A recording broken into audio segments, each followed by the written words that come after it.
Hello everyone, welcome back to our YouTube channel Desi banking. So आज है 15 मई and आज हम वापस टॉप 30 करंट अफेयर्स करेंगे एमसीक्यूज़, जिसमें एमसीक्यूज़ के साथ मैं आपको साथ साथ पूरा करंट अफेयर्स भी बता दूंगी सो दैट आपको एक रिवीजन भी हो जाए और ये क्वेश्चन आंसर्स के थ्रू आप जल्दी रिटेन कर पाओगे। Okay, so let's get started.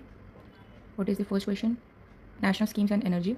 ठीक है, what is the total budget outlay for the scheme for promotion of surface coal and lignite gasification project? उसका टोटल बजट क्या था? फर्स्टली आपको पता है नरेंद्र मोदी जी ने चेयर किया था जो यूनियन कैबिनेट, उन्होंने ये अप्रूव किया है scheme for promotion of surface coal lignite gasification projects. तो उसका बजट क्या है और एम क्या था उसका? जाहिर सी बात है कोल इग्नाइट गैसिफिकेशन है, तो फिर ताकि हम लोग क्लीन एनर्जी इंडिया में ही प्रोड्यूस कर पाए और जो एलएनजी के लिए हम लोग इंपोर्ट करते हैं उसका डिपेंडेंसी कम हो, यूरिया मिथेनॉल उसका। ठीक है, बताओ बजट कितना है? You know right, the answer is C, 37,500। Okay, let's go to the next question. The coal ignite gasification scheme is structured on which previous mission? कौन से प्रीवियस मिशन पे इसको स्ट्रक्चर किया गया था, मतलब ऑलरेडी एग्जिस्टिंग स्कीम पे इसको स्ट्रक्चर किया गया था, तो कौन सा था? Correct, B is the answer, national coal gasification mission, जो कभी रिलीज़ हुआ था 2021 में। ठीक है, 2021 में ये हुआ था और फिर इसके बाद इसको हम लोग ने स्ट्रक्चर करके प्रीवियस मिशन के ऊपर ये बनाया गया है। ठीक है, कोल इग्नाइट गैसिफिकेशन प्रोजेक्ट। चलो next is under new coal gasification scheme, the financial incentive is offered up to what percentage of the cost of plant and machinery? ये न्यू कोल गैसिफिकेशन का जो ये प्रोजेक्ट है, ठीक है, उसमें जो फाइनेंशियल इंसेंटिव मतलब पैसे जो मिलने वाले हैं गवर्नमेंट के पास से, तो वो कितने परसेंट तक मिलेंगे प्लांट और मशीनरी? मतलब अगर मुझे इसमें हिस्सा लेना है, ठीक है, और मेरे पास पैसे ही नहीं है, तो फिर मैं क्यों इसमें पार्ट लूँ? ये इसलिए करते हैं गवर्नमेंट ताकि जो कंपनीज़ है और जिनके पास थोड़ा फंड है और जो कर सकते हैं ये फील्ड में काम, तो उनको थोड़ा हेल्प मिल जाए। तो ये है परसेंटेज 20%। ओके, 20% तक उनको फाइनेंशियल इंसेंटिव गवर्नमेंट के द्वारा दी जाएगी। ठीक है, और अभी ऐसा भी नहीं है कि कितने हमेशा लाइफ टाइम ऐसा रहेगा, ऐसा नहीं है, ये 30 साल तक, 30 ईयर्स। ओके, 30 ईयर्स तक ये मिलेगा। ठीक है, अंडर किसके under? Production of syngas leading to coal gasification, sub sector है नॉन रेगुलेटरी सेक्टर का। ठीक है, और सिर्फ गवर्नमेंट ऑफ इंडिया 5,000 करोड़ इस पर डाल रही है, ये सिंगल प्रोजेक्ट पे जो एसएनजी और यूरिया, ठीक है, उस पर है, और दूसरा 9,000, ये सिंगल प्रोजेक्ट है एसएनजी और यूरिया पे। ठीक है, और सिंगल एंटिटी जो अक्रॉस ऑल प्रोजेक्ट्स है वो 12,000 करोड़ है। ठीक है, fourth question, what is the maximum coal linkage tenure extended by government of India for the coal gasification sub sector? Maximum coal linkage, अरे मैंने अभी जस्ट बताया, थोड़ी देर बाद बताना था, तो कहाँ कितने साल तक है? वो हम लोग ने अभी बात किया 30 साल तक है। ठीक है, D is the answer. Next question है, what is capped financial incentive for any single entity group across all gasification coal gasification project? कितना कैप्ड फाइनेंशियल इंसेंटिव है जो एंटिटी, एक सिंगल एंटिटी ग्रुप को मिलेगा? जो मैंने शायद बता दिया आपको गलती से। ठीक है, तो ये क्या रहेगा? 5,000 करोड़ सिंगल एंटिटी को मिलेगा। ठीक है, और जो 9,000 करोड़ है वो एसएनजी कहाँ गया? एसएनजी एंड यूरिया के प्रोजेक्ट्स को मिलेगा। ठीक है, 9,000 करोड़ का बजट। ठीक है, और यहाँ पे जो ये 12,000 दिया गया है, 12,000 दिया गया है, अरे कहाँ से, हाँ 12,000 करोड़ दिया गया है, ये अक्रॉस ऑल प्रोजेक्ट है। ठीक है,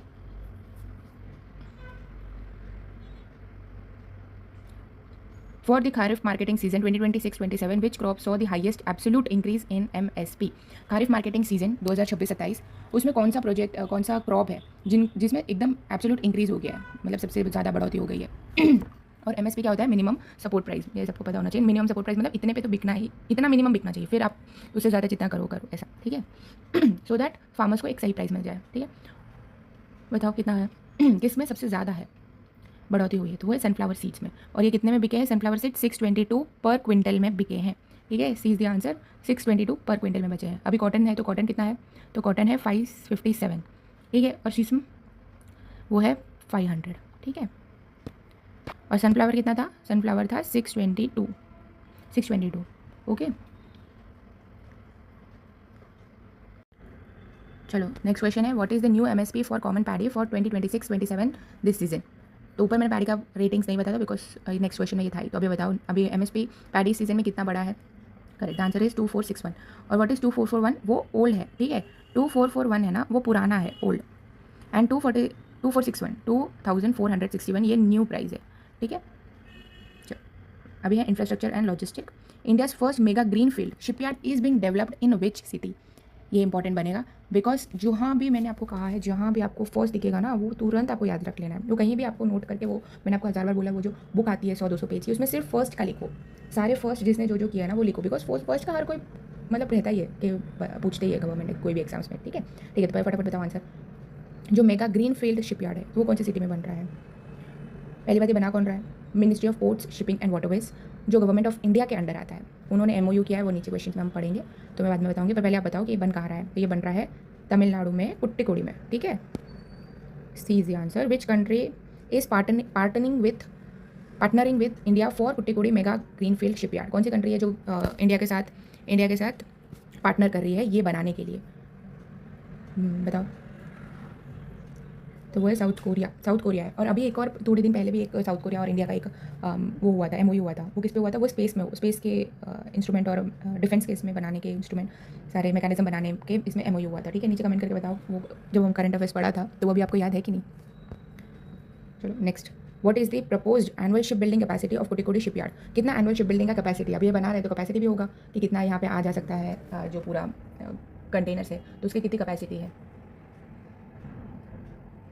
व्हाट इज द आंसर? मुझे आई थिंक सो टाइमर लगाना चाहिए यहाँ पे, सो दैट जल्दी आप आंसर कर पाए। तो वो है 4.5 मेगा टन्स, ठीक है, million gross tons, 4.5 million gross tons, okay. ये यहाँ पे इतना ये कवर करेंगे, ठीक है। नेक्स्ट क्वेश्चन, ठीक है। ये तो यहाँ पे ये हो गया, ये अभी ये नेक्स्ट क्वेश्चन है। मैं पिछले इसका बता दूँ और कि यहाँ पे जो फ्रेमवर्क है वो VOYAGES वर्क्स के फ्रेमवर्क में बना है, जो जिसका फुल फॉर्म है shared vision for operation of yard assisted growth with efficiency and scale. Repeat करो, shared vision for operation of yard assisted growth with efficiency and scale, ठीक है। ये इसका फुल फॉर्म है। इसके फ्रेमवर्क पे इन लोग ने बनाया है। किसने बनाया है? कोरिया ने और इंडिया ने मिलकर बनाया है। कहाँ बनाया है? कुट्टिकोडी तमिलनाडु में बनाया है। इसका टोटल कैपेसिटी कितना है? 4.5 का मिलियन ग्रॉस टन का इसका कैपेसिटी है, ठीक है। और ये किसके अंडर आ रहा है? ये आ रहा है अमृतकाल विजन 2047, इसके अंडर अमृतकाल, ठीक है, विजन 2047 के अंडर ये काम कर रहे हैं, ठीक है। इसमें कोरिया के साथ काम कर रहे हैं, हम लोग ने बोला, याद किया। और इसमें इंडस्ट्री 4.0 टेक्नोलॉजी यूज़ कर रही है, ठीक है। चलो ये हो गया इसका रिमेनिंग। अभी इस नेक्स्ट पे जाते हैं। Which two states emerged as exemplars in the LEADS of 2025 report? कौन से दो स्टेट है जो एग्जाम्पलर्स में आए हैं? बताओ कौन से दो स्टेट है? और ये कौन सा एडिशन है? रुको, ये लास्ट में मैं आपको बताऊँगी, लास्ट में हम देखते हैं इसको। पहले बताओ दो स्टेट्स जिसमें एग्जाम्पलर्स में आए हैं, इनमें से कौन से दो स्टेट हैं? तमिलनाडु, गुजरात, महाराष्ट्र, पंजाब, हरियाणा, केरला, कर्नाटका। गुजरात है? नहीं, गुजरात नहीं है। This is not the correct answer. एज नहीं है। तमिलनाडु है? तमिलनाडु तो है। UP, okay UP. Punjab Haryana भी नहीं है। केरला कर्नाटका वो भी नहीं है।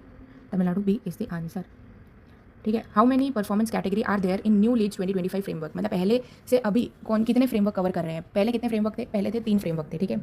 पहले 3 फ्रेमवर्क थे। आगे पेन, हाँ, पहले तीन फ्रेमवर्क थे। अभी कितने हो गए? अभी 4 फ्रेमवर्क हो गए हैं। पहले क्या क्या 3 फ्रेमवर्क में क्या क्या कवर कर रहे थे? Achievers, fast movers and aspires. अभी इसमें क्या है? अभी इसमें सारे ही वर्ड्स पे चेंज कर दिए। अभी क्या है? एग्जाम्पलर्स है, हाई परफॉर्मर्स है, एक्सीलरेटर्स है एंड ग्रोथ सीकर्स है, ओके। ये आपको याद रखना है, ठीक है। तो अभी कितने हो गए? तो ये B, 4 is the answer. Which state was categorise as growth seeker in the LEADS? Growth seeker में किसको कौन आया है? मतलब कौन से स्टेट्स आए हैं ग्रोथ सीकर्स में? बताओ। 2025 के लीड्स रिपोर्ट में जो ग्रोथ का जो पार्ट है, मतलब ग्रोथ सीकर जिस सेक्शन में आए हैं, तो उसमें वो कहाँ पे, कौन से स्टेट है यहाँ पे? आंध्र प्रदेश है? नहीं, आंध्र प्रदेश नहीं है। West Bengal is the answer, ठीक है। महाराष्ट्र, आंध्र प्रदेश किस में आया है? अगर यहाँ पे नहीं है तो आंध्र प्रदेश कौन से इसमें है? तो आंध्र प्रदेश एक्सेलरेटर्स में है, ठीक है, आंध्र प्रदेश। और महाराष्ट्र किस में आया है? महाराष्ट्र आया है हाई परफॉर्मेंस में, ठीक है, हाई परफॉर्मेंस में आया है। और तमिलनाडु किस में आया है? तमिलनाडु हमने ऊपर ही देखा। तमिलनाडु किस में आया है? वो एग्जाम्पलर्स में आया है, ठीक है। तो वेस्ट बंगाल इस क्वेश्चन का आंसर है, ठीक है। अभी आपको ये नेक्स्ट क्वेश्चन टेक्नोलॉजी और उसमें है, तो मैं अभी ऊपर का बचा हुआ इन्फॉर्मेशन आपको दे देती हूँ। जो ये लीड्स फ्रेमवर्क है, ठीक है, वो सारे स्टेट का कैसे उन लोग परफॉर्मेंस कर रहे हैं वो चेक करते हैं, ठीक है। मिनिस्ट्री ऑफ पीयूष गोयल, जो हमारे मिनिस्टर है कॉमर्स एंड इंडस्ट्री, उन्होंने 7th एडिशन, ठीक है, ये कौन सा एडिशन था? ये 7th एडिशन था, ठीक है। 7th एडिशन का logistic ease across different states, मतलब logistic ease across different state, इसका मतलब है जो लॉजिस्टिक है, जो मतलब सामान है, उसका जो काम करने का पूरा स्ट्रक्चर है, वो पूरा का रिपोर्ट निकलती है और फिर हर स्टेट को अवार्ड दिया जाता है, ठीक है। और ये कहाँ पे होता है? न्यू दिल्ली में ये सेरेमनी होती है, ठीक है। अभी टॉप में जो एग्जाम्पलर्स है वो कौन है? तमिलनाडु, यूपी, मिजोरम और Delhi. Tamil Nadu, UP, Mizoram, Delhi, Tamil Nadu, UP, Mizoram, Delhi exemplars है, ओके। देन सब अलग अलग स्टेट्स का अलग अलग क्या है। एडिशन कौन सा है? 7th एडिशन है, ये आपको याद रखना है, ठीक है। तमिलनाडु और यूपी टॉप में अभी चल रहे हैं ये इसमें, ठीक है। तो ये आपको देख लेना है, याद रख लेना है, ठीक है। तो अभी नेक्स्ट है, which organization implemented the IP catalyst initiative launch by MeitY? बताओ मिट्टी क्या है? Ministry of electronic and information technology, ministry of information electronics and information technology. और आईपी क्या है? आईपी कैटलिस्ट क्या है? आईपी है इंटेलेक्चुअल प्रॉपर्टी कैटलिस्ट इनिशिएटिव, ठीक है, इंटेलेक्चुअल प्रॉपर्टी कैटलिस्ट इनिशिएटिव। तो कौन से ऑर्गेनाइजेशन ने ये इनिशिएटिव लॉन्च किया है मिट्टी के द्वारा? बताओ किसने किया है ये? इसरो ने किया है? नहीं, इसरो ने नहीं किया। इसरो तो मोस्टली स्पेस का करेगी, जो भी काम मतलब होगा वो वहाँ पे वो देखेंगे, ठीक है। जल्दी बताओ कौन सा है? तो ये है C DAC Pune. Okay, B is the answer, C DAC Pune, centre of development advance computing Pune, ठीक है। ये क्या है? Centre of development advance computing Pune, C is the answer. NITI Aayog नहीं, नीति आयोग ने भी नहीं किया है। ओके, एंड सिस्टर नहीं, वो उसने भी नहीं किया। What is the URL of digital platform launch along side IP catalyst initiative? कौन सा यूआरएल है? तो वो है साइपिन इंडिया, साइपी इंडिया। ओके, कैटलिस्ट है तो फिर आईपी कैटलिस्ट है तो उसके ही अराउंड उसमें थोड़ा सा वर्डिंग्स में बनाया है, ठीक है। और ये क्या है? From patent to product accelerating IP commercialisation in electronic and information technology, ठीक है, ये इसका फुल फॉर्म है। ओके, और अभी who unveiled the unified Bharat E charge UBC platform? अभी ये दूसरा न्यूज़ है। पहले मैं अभी आपको ऊपर का बता देती हूँ, ऊपर पिछले न्यूज़ का। जैसे मैंने आपको कहा, ministry of electronic and information MeitY ने ये लॉन्च किया है IP intellectual property catalyst initiative. ये क्या है? जो पेटेंट कॉन्फ्रेंस है, कॉन्फ्रेंस का नाम है from patent to product accelerating IP commercialisation in electronic and information technology. जैसे कि अभी कोई किसी ने ये लॉन्च किया, ठीक है, और उसको वो पेटेंट चाहिए, तो उसका जो प्रोसेस है वो इजी हो, अच्छे से हो, सही तरीके से हो, और जिसका है वो उसी को मिले। तो ये सारे प्रोसेस को सही तरीके से इंप्लीमेंट करने के लिए ये कमेटी बैठाई गई है। और इसको कौन देख रहा है? सी डैक पुणे देख रहा है, ठीक है, जो सपोर्ट कर रही है मिट्टी उनको, ठीक है, जो भी फाइनेंशियल है जिस तरीके से वो इकोसिस्टम, डिजिटल इकोसिस्टम को फुल चेक करिए, full innovation cycle, research, IP creation to technology transfer, commercialisation, और क्या है? मार्केट डिप्लॉयमेंट, ठीक है। ये क्या है? जो पब्लिकली फंडेड रिसर्च सेंटर होते हैं उनका, और जो बाहर मतलब एक होता है कि हमने कॉलेज में बनाया, वहाँ से लेके बाहर दुनिया तक पहुँचने का जो पूरा सफ़र होता है, जो भी उनके पेटेंट के थ्रू वो पूरा ईजी रहे, अच्छे से सही रहे, वो सपोर्ट करती है, ठीक है। तो ये हो गया, ठीक है। और ये किसने किया था? एस कृष्णन जी ने किया था, जो सेक्रेटरी है ministry of information electronic information technology की, ठीक है, एस कृष्णन जी ने किया था। चलो अभी नेक्स्ट क्वेश्चन है, who unwell the Bharat unified E charge platform UBC platform? किसने यूबीसी प्लेटफॉर्म अनवेल किया था? तो वो किया था एच डी कुमार स्वामी ने, ठीक है, एच डी कुमार स्वामी ने ये किया था, ठीक है। और ये अभी नहीं, आगे मैं बताती हूँ आपको, पहले एमसीक्यू लेते हैं फिर मैं आपको लास्ट में बताऊंगी। The UBC platform is being developed by BEL with the support of which organisation? UBC platform बना तो रहा है बेल, ठीक है, पर इसको सपोर्ट कौन कर रहा है? ठीक है, अब बेल क्या है? भारत हैवी इलेक्ट्रॉनिक लिमिटेड, ठीक है, भारत हैवी इलेक्ट्रॉनिक लिमिटेड। इसको सपोर्ट कौन कर रहा है? इसको सपोर्ट कर रहा है NPCI, national payment corporation of India, national payment corporation of India. अभी दोनों मिलके, बेल और एनपीसीआई, ये दोनों मिलके यूबीसी प्लेटफॉर्म बना रहे हैं, ठीक है। 18th, how many EV chargers were approved for Karnataka under PM E drive scheme? ठीक है, अंडर पीएमई ड्राइव स्कीम कितना कर्नाटका को ईवी चार्जेस प्रोवाइड किए गए हैं? बताओ। तो answer is 1243, C is the answer. Okay, अभी नेक्स्ट सेक्शन शुरू होगा, तो मैं अभी आपको इसका बता देती हूँ। फर्स्टली ये क्या है, ये पूरा स्कीम क्या है? तो मिनिस्ट्री, ठीक है, ministry of heavy industry MHI, उन्होंने भारत ई चार्ज करके, यूनिफाइड भारत ई चार्ज करके यूबीसी प्लेटफॉर्म बनाया है, जहाँ पे इलेक्ट्रिक व्हीकल का चार्जिंग प्लेटफॉर्म है उनको और बढ़ा रहे हैं, समझ, उन पे ज़्यादा और पैसे लगा के जो इलेक्ट्रॉनिक व्हीकल के जो चार्जेस है वो बढ़ा रहे हैं। और उन्होंने अप्रूव किया है कर्नाटका में 1243 electronic vehicle charging points station, ठीक है। और इसका टोटल कितना पैसे लगने वाले हैं? ये पैसे लगने वाले 1, 2, 3.6 करोड़, ठीक है, 123.26 करोड़, ठीक है, 1 लाख। फिर UBC is deployed by Bharat electronic limited, ठीक है, भेल और एनपीसीआई ये दोनों मिलकर ये बना रहे हैं। और भारत इंटरफेस फॉर मनी जो भीम ऐप है उस पर ये आगे सीमलेस पेमेंट सर्विसेज आगे वो मिल जाएंगे आपको, ठीक है। हाँ, which is the first Taiwanese bank to open branch at GIFT City in Gujarat? कौन सा फर्स्ट टाइवानीज बैंक है जो गिफ्ट सिटी में उनका ब्रांच ओपन किया है? कौन सा बैंक है वो?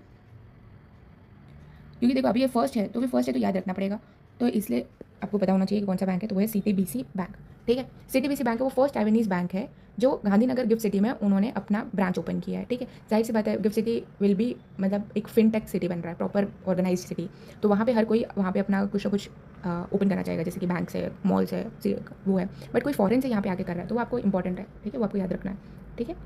और उनको अप्रूवल कहाँ से मिलता है? रुको नेक्स्ट इसमें पहले पढ़ लेते हैं फिर मैं बताती हूँ, ठीक है। Where are the other existing branches of CTBC bank? अभी सीटीसी बैंक है ना, गांधीनगर में पहला फॉरेन बैंक है, बट ऑलरेडी सीटीबीसी के ब्रांचेस कहाँ पे है? कौन से सिटीज़ में है बताओ? न्यू दिल्ली, चेन्नई में है, मुंबई, बैंगलोर, हैदराबाद, कोलकाता, पुणे, अहमदाबाद। तो कहाँ पे उन्होंने ऑलरेडी एस्टैब्लिश्ड उनकी बैंक्स है? न्यू दिल्ली में तो है और चेन्नई में, ठीक है, न्यू दिल्ली और चेन्नई में ऑलरेडी एग्जिस्टिंग बैंक है, और अभी उन्होंने गिफ्ट सिटी में अपना दूसरा ब्रांच ओपन किया, ठीक है। ठीक, ये नेक्स्ट न्यूज़ आ गया, तो मैं अभी आपको बता देती हूँ, जो सीटीबीसी कॉर्पोरेट लिमिटेड है, वो फर्स्ट एवेन्यूज बैंक है। अभी इनको अप्रूव कौन करता है, मैंने जो आपको बताया था, अप्रूव करता है इफ्सक, ये international financial service centre authority है, ठीक है। IFSCA international financial service centre authority, international financial service centres authority, ठीक है। ये कॉर्पोरेशन है इंडिया और ताइवान के बीच में, जहाँ पे उन्होंने एक नया ब्रांच खोला है, ठीक है। और वो ऑलरेडी 30 साल से 30 ईयर्स से उनकी न्यू दिल्ली और चेन्नई में उनके ब्रांचेस है। Okay, next question. N Rangaswamy as in जो चीफ मिनिस्टर बने हैं पुडुचेरी के, वो कौन सा टर्म सर्व कर रहे हैं, ठीक है।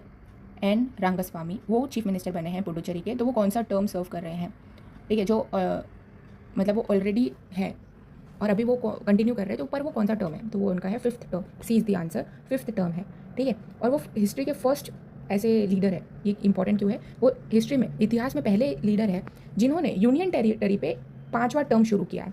कोई भी यूनियन टेरिटरी पे आज तक हिस्ट्री में इतना लंबा टर्म नहीं सेटल कर पाया है जितना ये CM जी ने किया है, ठीक है, एम रंगस्वामी जी ने किया है। ओके, और ये कौन से पार्टी से है, ये ऑल इंडिया NR कांग्रेस से है, AINRC से है वो, ठीक है। कांग्रेस से नहीं, ऑल इंडिया NR कांग्रेस से है, वो अलग पार्टी है एक, ठीक है। और जो NDA से, भाजपा NDA के साथ कोलैबोरेट करके वो जीते थे, ठीक है।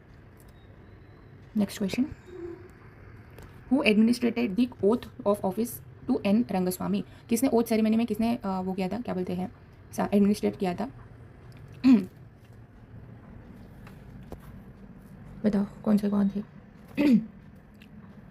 मतलब एडमिनिस्टर किया, मतलब जो अगर वो टर्म ले रहे हैं तो वहाँ पे जो गवर्नर है या जो मंजूरी देते हैं वो कौन था, वैसा पूछ रहे हैं। तो ये है कुन्निकुल्ली कैलाशनाथ, ओके जी, वो थे ऑफिसर सेक्रेटरी सॉरी, और गवर्नर, ठीक है, पुडुचेरी के, जिन्होंने ये मान्यता दी है, ठीक है। Which political party emerged as the main opposition in 2026 Puducherry election, कौन सी पार्टी है जो मेन अपोजिशन बनी ये 2026 पुडुचेरी के इलेक्शंस में। ये आई थिंक सो नहीं पूछते ऐसा कुछ, बट जस्ट फॉर इंपॉर्टेंट, अगर कुछ 5th टर्म उन्होंने सर्व किया है तो कौन से अपोजिट में कौन सी पार्टी होगी वो भी वो पूछ सके, तो इसलिए मैंने डाल दिया है। एक बार आप फिर भी रेफरेंस के लिए पढ़ लेना, ठीक है। बताओ तो कौन सी थी, अपोजिट में कौन सी थी, और मतलब किसके सामने वो लड़े थे, तो वो थे INC इंडियन कांग्रेस के सामने वो लड़े थे, ठीक है। इज द आंसर, अच्छा sorry, C is the answer, DMK के द्रविड़ मुरुगन कज़ागम के खिलाफ वो जीते थे। अच्छा okay, sorry this I missed, sorry. हाँ, what was the historic voter turnout recorded in 2026 Puducherry assembly election. Historic मतलब ये नहीं कि टर्म भी उन्होंने किया, हिस्टोरिक वोटर भी हुए, मतलब one of the highest history के पुडुचेरी के इलेक्शंस के इतिहास में इतने वोटर्स ने वोट नहीं किया है जितना इस बार 2026 के इलेक्शन में किया है। तो कितने जन थे, 89.87 लोगों ने इलेक्शन में भाग लिया, ठीक है। नेक्स्ट पार्ट में जाते हैं, इसमें मोस्टली सब कवर हो गया, इसमें बस आप उनके नाम याद रखिएगा। इंटरनेशनल और important day, Yoweri Museveni as served as the president of which country for the 7th term, मतलब 7वें टर्म के लिए उन्होंने शपथ ली है, ओथ लिया है, तो कौन से देश से, तो वो है युगांडा से, कौन से कंट्री से, तो वो है युगांडा, ओके, युगांडा से है, उन्होंने 7th टर्म अपना डिक्लेयर किया और ओथ ली। Who is the opposition leader who contested against Yoweri in Uganda, कौन थे अपोजिशन लीडर जिन्होंने उनके खिलाफ, जो खड़े थे उनके खिलाफ, मतलब वो तो प्रेसिडेंट बने युगांडा के, बट उनके खिलाफ भी कोई अच्छे दमदार पार्टी वाले होंगे जो उनके सामने खड़े थे, तो उनका नाम है, बताओ। और एक बात, जो योवरी मुसेवेनी है वो फर्स्ट ऐसे रेबल लीडर है जो 1986 में आए और तब से वो 7 टाइम्स वो जीते हैं, ठीक है। और वो अफ्रीका के सबसे लॉन्गेस्ट लीडर से, मतलब लॉन्गेस्ट सर्विंग लीडर से, ठीक है, मतलब समझ लो आप 1986 से वो ये गद्दी पे बैठे। तो भी उनके खिलाफ इस बार कौन था जो मतलब उनके साथ फाइट में आया था, तो वह है विलियम रूतो, ओके, ओ बॉबी वाइन है जिन्होंने इलेक्शंस लड़े थे, ठीक है। On which that is international day of families observe, कौन से डेट पे इंटरनेशनल फैमिली डे ऑब्जर्व किया जाता है, तो वो है 15 मई, ठीक है। 15 मई के दिन इंटरनेशनल फैमिली डे ऑब्जर्व किया जाता है ताकि एक ग्लोबल सोशल इकोनॉमिक और डेमोग्राफिक चैलेंज से बच्चों को बचाया जाए, एक फैमिली पे फोकस किया जाए, ठीक है। और जो अडॉप्शन है उसको थोड़ा और प्रमोट किया जाए सो दैट बच्चों को फैमिली मिल सके, ठीक है। थीम क्या है इंटरनेशनल डे फॉर फैमिलीज़ का, families inequalities and child wellbeing, families inequality and child wellbeing, ये थीम है, थीम याद रख लेना है आपको, या थीम लिख लेना है, ठीक है। विच UN department coordinates with the international day of families, कौन सा UN डिपार्टमेंट है जो ये सब संभालता है, ठीक है। तो ये कौन सा डिपार्टमेंट है, यू है UN DESA, B is the answer, UN DESA, united nation department of social and economic, department of economic and social welfare, okay. और what is the colour heart featured in the symbol international day of family, कौन सा colour का heart है जो international day of family इसमें है, वो है red colour heart. Okay, red colour heart है। और ये शुरू कब किया था? 15 मई 1994। ओके, 1994 में ये सबसे पहले मनाया गया था। ओके, तो आज का होता है करंट अफेयर्स कंप्लीट।